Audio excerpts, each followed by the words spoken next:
當時係因為抗戰時候都好多，而家最突出咧就係青年啊，由各界由世界救災會組織咗一個紅世界救災會回國服務團，就翻去參戰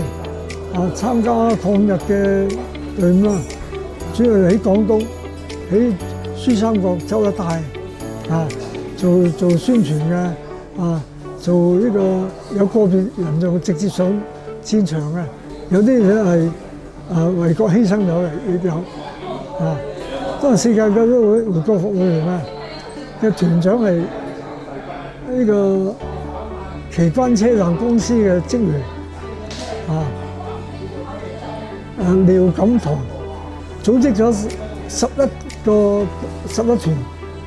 團就回國服務，參加抗日活動。佢將呢個回國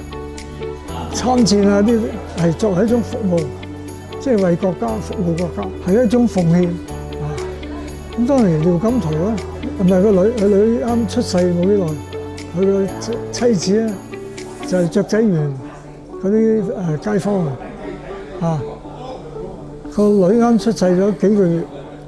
佢咧好唔捨得放低個女啦，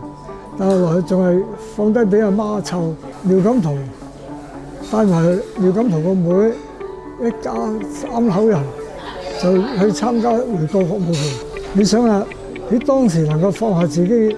嗰幾個月嘅女，嬰兒咁細，最係需要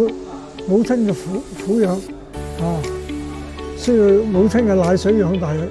呢個時候居然能夠放下自己嘅最切身嘅利益嚟到去參戰，去同埋丈夫一起